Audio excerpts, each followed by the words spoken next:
Welcome to Justicore Consulting. Many people believe that watching former prisoners more closely is the key to preventing new crimes. This idea suggests that stricter rules and more frequent checks will force compliance and keep communities safe. It is a simple, common-sense notion. More surveillance equals less crime. However, decades of research and practical experience in community corrections tell us a very different story. This belief, while popular, is largely a myth. The evidence shows that intensive surveillance often creates more problems than it solves, without making a meaningful impact on public safety. The logic behind the myth is that if people are watched all the time, they will be too afraid to break the rules or commit another offense. This leads to policies that heap on conditions of release. Curfews, constant check-ins, electronic monitoring. A long list of prohibitions become the standard. The thinking is that a tight leash prevents straying. Yet this approach fundamentally misunderstands what helps people succeed after prison.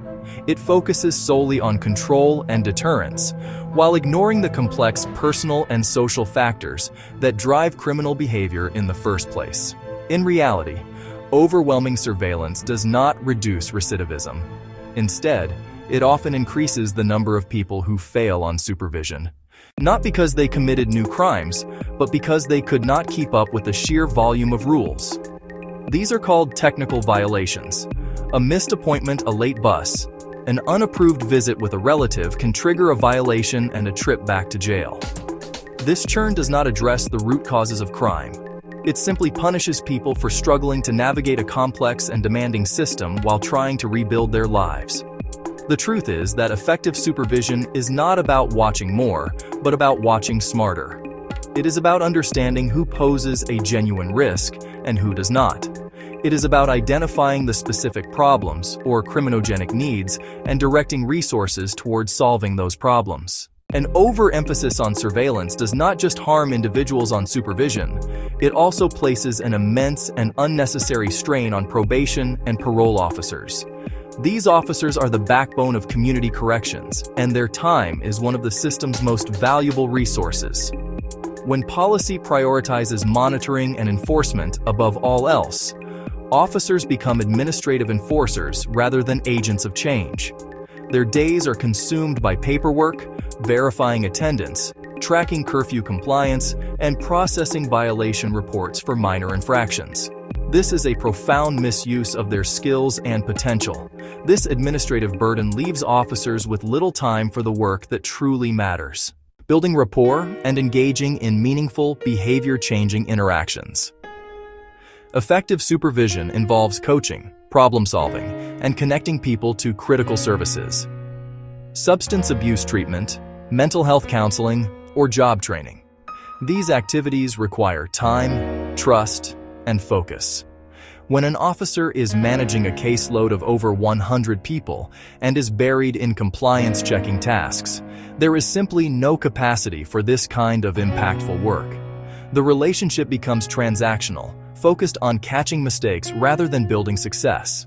This focus on enforcement also creates a culture of conflict rather than collaboration.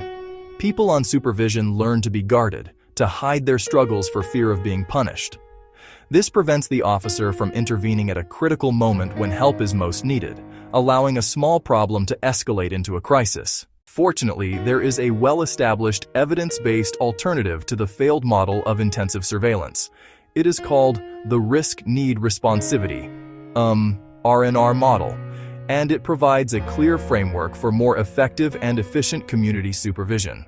The R&R model is built on three core principles. First, the risk principle states that the intensity of supervision should match the individual's risk of reoffending. High-risk individuals receive more intensive services and monitoring, while low-risk individuals receive minimal intervention. This allows us to focus our limited resources where they can have the greatest impact. The second principle is the need principle, which directs us to target interventions on criminogenic needs. Antisocial attitudes, substance abuse, lack of employment skills, and negative peer associations. The supervision plan should be a tailored strategy to address these specific needs through targeted programs and counseling. This is a fundamental shift away from simply monitoring compliance and toward actively promoting behavioral change. It answers the question, what is driving this person's behavior and how can we help fix it? The third pillar, the responsivity principle, addresses how we intervene. It says that interventions should be delivered in a style and mode that is matched to the learning style, motivation, and abilities of the individual. For example, cognitive behavioral therapy has proven to be highly effective, as it teaches people new thinking patterns and problem-solving skills. The responsivity principle also emphasizes the importance of the officer-client relationship. A respectful, collaborative relationship built on trust is far more effective at motivating change than one based on threats and coercion. Implementing the R&R model means replacing a one-size-fits-all approach with a tailored, strategic one. It starts with a validated risk-need assessment to accurately identify an individual's risk level and specific criminogenic needs. From there, a case plan is developed that focuses on addressing those needs with evidence-based programs.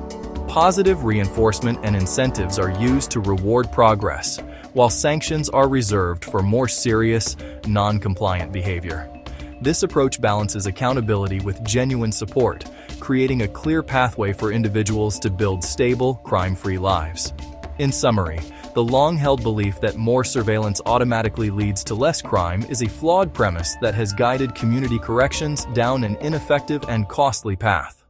Heavy-handed supervision overloads low-risk individuals, creating barriers to their success and increasing technical violations. It strains probation officers, burying them in administrative tasks and preventing them from engaging in the meaningful work of facilitating change.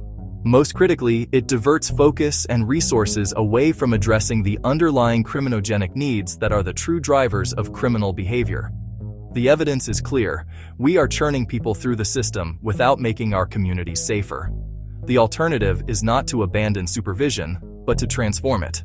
By embracing the principles of the risk-need responsivity model, agencies can move from a philosophy of control to one of change.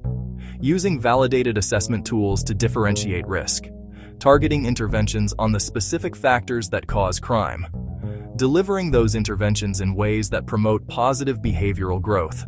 This evidence-based approach allows for a smarter allocation of resources, concentrating our most intensive efforts on the small percentage of the supervised population that poses the highest risk to public safety.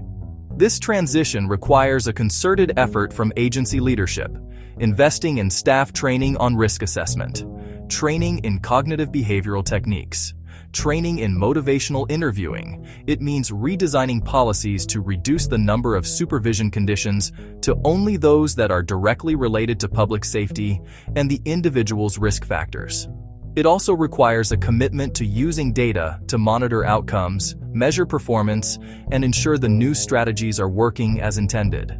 This is not a simple fix, but a necessary and fundamental reorientation of the system's goals and methods. Therefore, the single most important policy recommendation for correctional agencies is this: formally adopt and fully implement a risk-based supervision model that aligns agency resources with an individual's risk level. For low-risk individuals, this means dramatically reducing supervision requirements. For high-risk individuals, it means replacing surveillance-heavy tactics with a robust menu of evidence-based treatment and skill-building programs. Such a change will not only reduce the costly cycle of technical violations and reincarceration, but will also empower officers and give individuals a meaningful chance to succeed, ultimately leading to greater public safety for all.